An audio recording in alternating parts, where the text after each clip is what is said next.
Good morning dear students. पहले 2 minute परम पिता परमात्मा शिव को सभी याद करेंगे।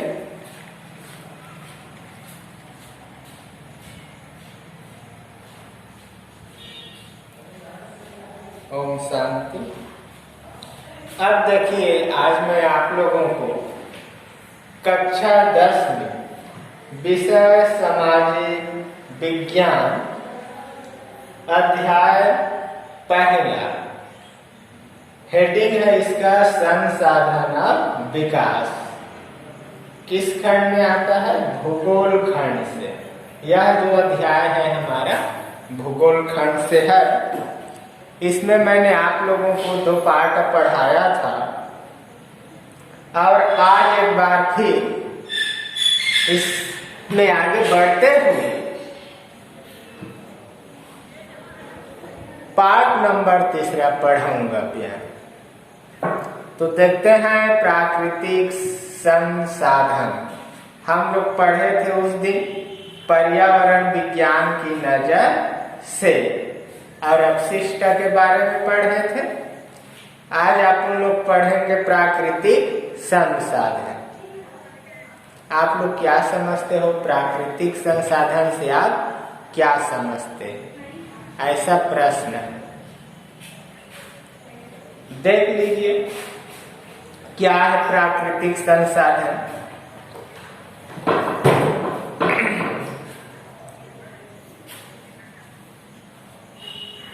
प्राकृतिक संसाधनों की श्रेणी में उन्हीं चीजों को रखा जाता है जिनके बनने में मानव का कोई योगदान नहीं है। भावार्थ क्या समझे?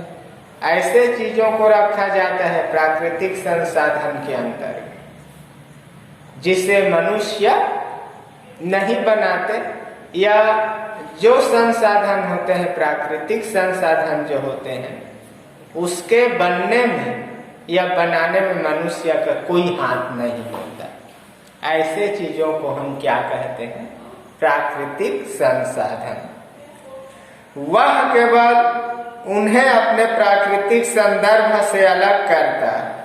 उदाहरण के लिए जंगल से काट कर लाए गए लकड़ी को हम प्राकृतिक संसाधन मान सकते हैं, मगर कपास जिसे मानव उगाता है को नहीं। इसी तरह हम धरती के भीतर से निकाले गए लौह अयस्क प्राकृतिक संसाधन मानेंगे, मगर उसी अयस्क से मानव द्वारा निर्मित इस्पात को नहीं। यदि मान लीजिए हम भूमि के अंदर से क्या है लौह अयस्क निकालते हैं तो वो है प्राकृतिक संसाधन, किंतु मनुष्य क्या करेगा? उस लौह अयस्क को गलाकर पुनर्निर्माण करेगा, दूसरे चीज बनाएगा, तो उसको हम प्राकृतिक संसाधन नहीं कहेंगे।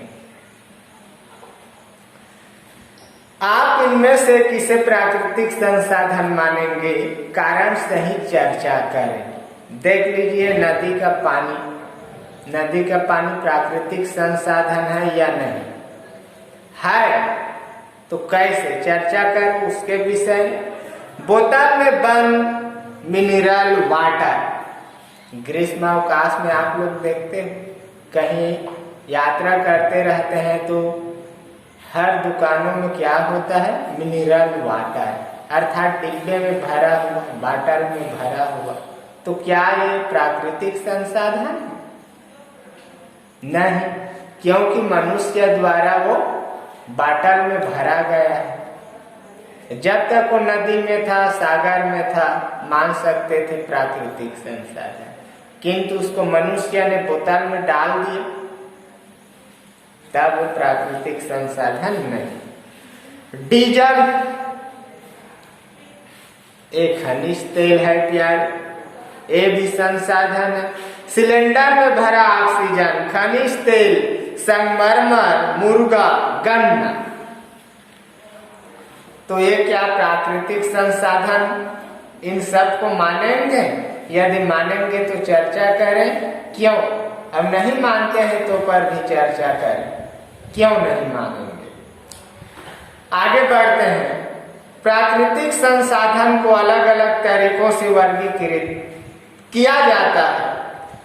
जो संसाधन जीवों पर आधारित है उन्हें जैविक संसाधन कहते हैं। जीवों पर आधारित जैसे जीव जंतु है उन पर जो भी संसाधन आधारित है उसको क्या कहेंगे आप उन लोग? जैविक संसाधन। जैसे लकड़ी, मछली आदि। कोयला और खनिज तेल को भी इसी श्रेणी में रखा जाता है क्योंकि वे मृत जीवों से बनते हैं। क्या? कोयला और खनिज तेल।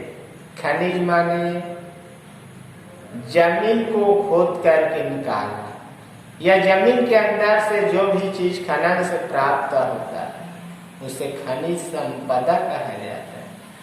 क्या क्या चीज जमीन से उत्पन्न होता है उसके अंदर को यदि हम लोग खनन कार्य करेंगे, खुदाई करेंगे, जैसे यहाँ पर बोला गया है खनिज तेल अर्थात डीजल, पेट्रोल, ये सब क्या है? खनिज तेल है। दूसरी ओर जो निर्जीव भौतिक संसाधन है जैसे भूमि, वायु, जल, धात्विक खनिज आदि को अजैविक संसाधन कहते हैं। सुन लिया? निर्जीव भौतिक संसाधन है, उदाहरण के लिए भूमि है, वायु अर्थात हवा, जल अर्थात पानी, धात्विक खनिज आदि को अजैविक संसाधन कहते हैं। संसाधनों को एक और आधार पर वर्गीकृत किया जाता है, यह देखकर कि ये संसाधन प्रकृति में लगातार बनते जाते हैं या नहीं। जो संसाधन प्राकृतिक तौर पर बनते रहते हैं उन्हें नवीकरणीय संसाधन कहते हैं और जो सीमित मात्रा में ही उपलब्ध है और आसानी से नहीं बनते उन्हें अनवीकरणीय संसाधन कहते हैं। समझ गए? प्रश्न लिख लीजिए। प्रश्न है हमारा, जैविक संसाधन से आप क्या समझते हैं या जैविक संसाधन किसे कहते हैं? दूसरा लिखिए, अजैविक संसाधन किसे कहा जाता है या जैविक संसाधन से आप क्या समझते हैं? अगला प्रश्न है, नवीकरणीय संसाधन को उदाहरण सही समझाइए। अनवीकरणीय संसाधन को उदाहरण सही समझाइए। दो प्रश्न है और पहले दो चार। नवीकरणीय संसाधन को उदाहरण सही समझाइए। अगला प्रश्न, अनवीकरणीय संसाधन को उदाहरण सही समझाइए। दोनों को समझाना।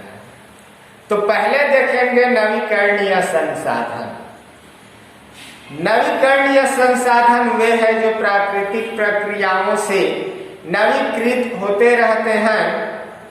ये पृथ्वी पर सतत रूप से विद्यमान है जैसे वायु, जल, पवन, पशु इत्यादि। कहने का तात्पर्य क्या है?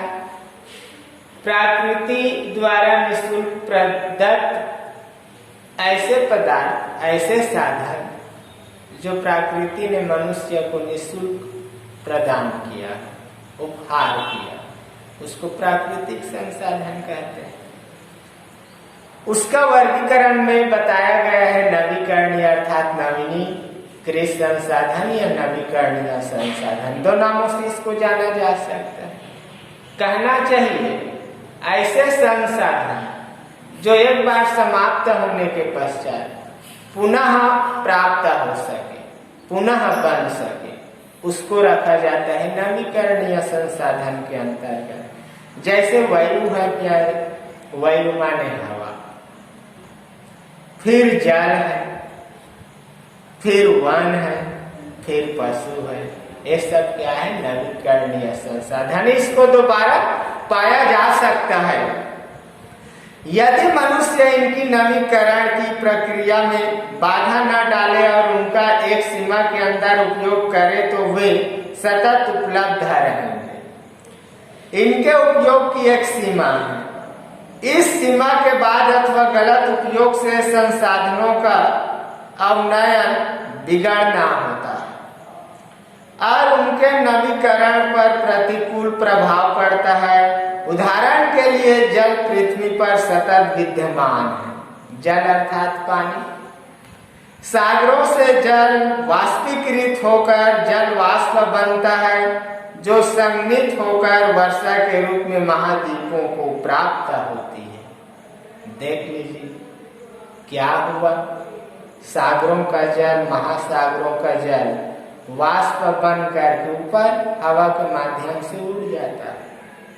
फिर क्या है, वह वर्षा के रूप में नीचे आ जाता है, गिरना, बारिश होना जिसे कहा जाता है।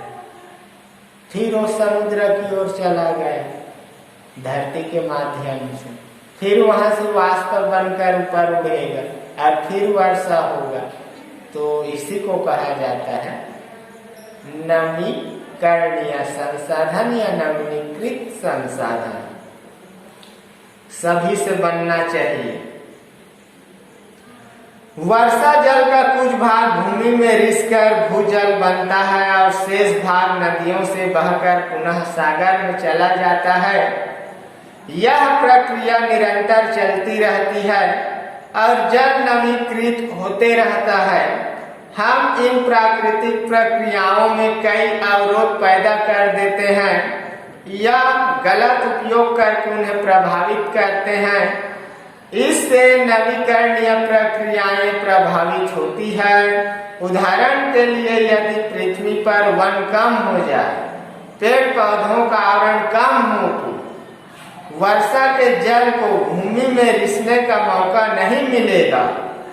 भूजल का स्तर रिचार्ज प्रभावित होता है। धीरे धीरे कुएं व नलकूप सूखने लगेंगे। नदियों से गंदा पानी बहाया जाता है।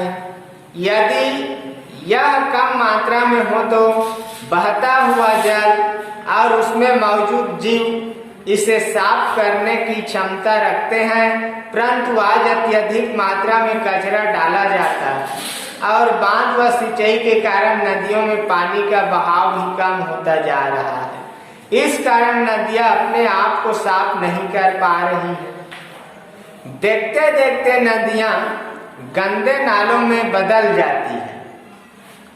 यदि हमें इस प्रदूषण को रोकना है तो हमें कचरे का अन्य उपयोग करना पड़ेगा, जैसे खाद बनाने के लिए या पानी को साफ करके बगीचों में उपयोग करने के लिए इत्यादि। इसके साथ साथ उद्योगों द्वारा निकाले जाने वाले कचरे को पुनः उपयोग, रिसाइकिल या पुनः चक्रित करना होगा। पुनः चक्रण माने आप लोगों को पता है ना, फिर से दोहराना, क्रम वाइज। नदी में पानी की मात्रा बढ़ाई जाए ताकि वे जीवित रह पाए और उनकी प्राकृतिक नवीकरण की प्रक्रिया चलती रहे। अतः यह आवश्यक है कि इन संसाधनों का प्रयोग उसके नवीकरण के चक्र को ध्यान में रखकर करे तो बेहतर होगा। हमें यह भी ध्यान देना होगा कि हम जितने संसाधन का उपयोग कर रहे हैं वे उतने नवीकृत हो पाए। इसी प्रकार यदि किसी क्षेत्र में भूमिगत जल का दोहन या उपयोग उसके रिचार्ज से ज्यादा है तो भूमिगत जल का स्तर कम होगा। कहने का मतलब क्या है कि यदि हम लोग संसाधनों का प्रयोग आवश्यकता से अधिक मात्रा में करते हैं और उसका पुनः चक्रीकरण नहीं हो पाता है तो आने वाले पीढ़ी के लिए क्या हो जाएगा, वो समस्या हो जाएगा। उन लोगों को संसाधन नहीं मिल पाएगा और संसाधन का महत्व आप लोगों को पता है। दैनिक जीवन में संसाधनों का उपयोग क्या है सब जानते हैं। प्रश्न लिख लीजिए, अगर हम जंगलों की लकड़ियों का उपयोग करना चाहते हैं तो उनके नवीकरण चक्र से कैसे मेल बिठाएंगे। अगला प्रश्न, भूजल का नवीकरण चक्र किस तरह काम करता है।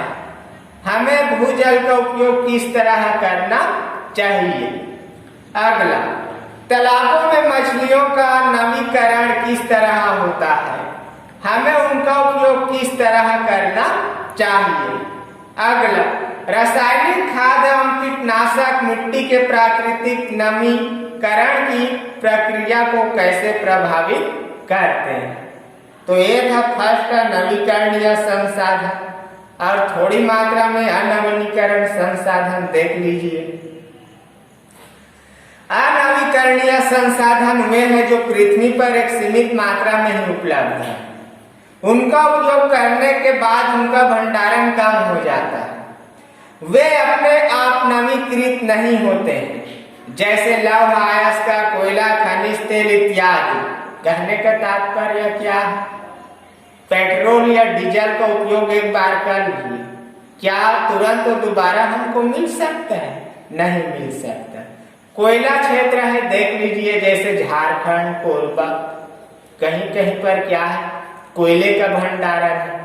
मनुष्य क्या करते हैं? अपने आवश्यकता की पूर्ति के लिए उसका ज्यादा उपयोग करते हैं, और वो समाप्त हो जाएगा तो बनने में कितने वर्ष लगेगा, अर्थात आसानी से जो दोबारा नहीं मिल पाएगा। इसी को रखा गया है नवीनीकरणीय संसाधन के अंतर्गत, जैसे खनिज तेल है, कोयला है और लौह अयस्क है। उदाहरण के लिए धात्विक खनिजों से एक बार धातु बना दी जाए तो खनिज कम हो जाएंगे। यदि हमें नए खनिज भंडारण नहीं मिले तो ये खत्म हो जाएंगे। एक दिन ऐसा भी आएगा जब सारे भंडारण समाप्त हो जाएंगे। आज भी कई खदानें बंद हो चुकी है, क्योंकि उन खदानों के खनिज समाप्त हो चुके हैं, जैसे छत्तीसगढ़ का दिल्ली, राजहरा का लाहौर लौह अयस्क का खदान। फिर तालिका आप लोग देख लीजिए, ये है तालिका ये है, बुक ओपन करके देखना, सबके पास बुक होगा। यह तालिका कच्चे तेल के भंडारणों के अनुमान को दर्शाती है। यदि कच्चे तेल का प्रयोग वर्तमान दर पर जारी रहे तो यह भंडारण कितने वर्ष चलेंगे। विश्व भर में ये भंडार अगले 53 वर्षों में समाप्त हो जाएंगे। देख लीजिए, एक कल्पना है। यदि इसी प्रकार से खनिज तेलों का उपयोग करते रहे मनुष्य तो क्या हो जाएगा, 53 साल बाद खनिज तेल समाप्त। फिर क्या है, हवा में चलेगा, मोटरसाइकिल है, मार्शल है, कार है, बस है, किस में चलेगा, पानी में चलेगा। तो अंधाधुंध उपयोग नहीं करना है, बचत करके उपयोग करना है इसका। भारत खनिज तेल के आयात पर निर्भर है, क्योंकि यहाँ तेल के पर्याप्त भंडार नहीं है। जैसे जैसे भंडार कम होंगे और इसके भाव बढ़ेंगे तो भारत पर इसका विपरीत असर पड़ेगा। यदि यहाँ तेल की कीमतें बढ़ती है तो प्रत्येक व्यक्ति पर भार बढ़ेगा।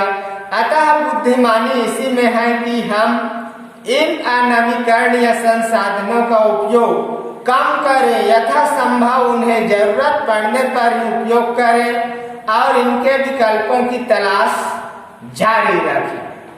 विकल्प था और इसका स्थान कौन सा चीज, कौन सा संसाधन ले सकता है, उसको ढूंढते हैं। उदाहरण के लिए खनिज तेल आधारित ऊर्जा की जगह हम सौर ऊर्जा या पवन ऊर्जा का उपयोग बढ़ा सकते हैं। दुनिया के बड़े देश दूसरे देशों की चिंता नहीं करते।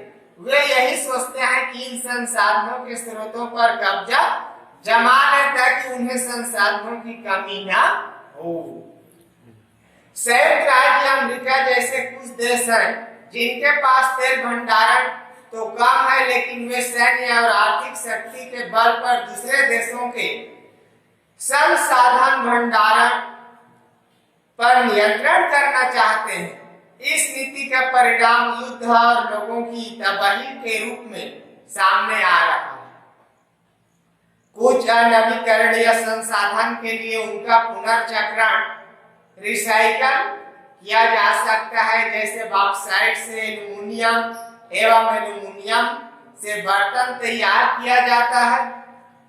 इसमें बॉक्साइट को पुनः बनाया नहीं जा सकता है, किंतु एल्युमिनियम को गलाकर पुनः उपयोग किया जा सकता है। प्रश्न, पता करें कि देश में सौर ऊर्जा का उपयोग कहां कहां हो रहा है। सौर ऊर्जा जानते हैं, सूर्य की रोशनी, सौर ऊर्जा। क्या विद्युत उत्पादन के लिए हमें कोयले पर निर्भर रहना चाहिए? इसके विकल्प क्या हो सकते हैं? जल विद्युत संयंत्र, कोयले से ही विद्युत की उत्पत्ति होता है ऐसा नहीं, जल से भी विद्युत उत्पत्ति होता है। धातु के अलावा और क्या चीजें हैं जिनका पुनर्चक्रण किया जा सकता है? तो ये था हमारा प्रश्न प्यार। नेक्स्ट देखो, पढ़ूंगा संसाधन और विकास, कैसे आगे बढ़े संसाधन और विकास, इसके बारे में चर्चा करेंगे। ठीक है, तो ये इंपॉर्टेंट प्रश्न है, आप लोगों को आना चाहिए। नवीनीकृत संसाधन और अनवीनीकृत संसाधन, यह देख लो, नवीकरणीय संसाधन या अनवीकरणीय संसाधन को उदाहरण सही समझिए। कई वर्षों तक 10वीं बोर्ड में यह प्रश्न पूछा गया था, आशा है आगे भी पूछा जाए, इसलिए सबको आना चाहिए। धन्यवाद।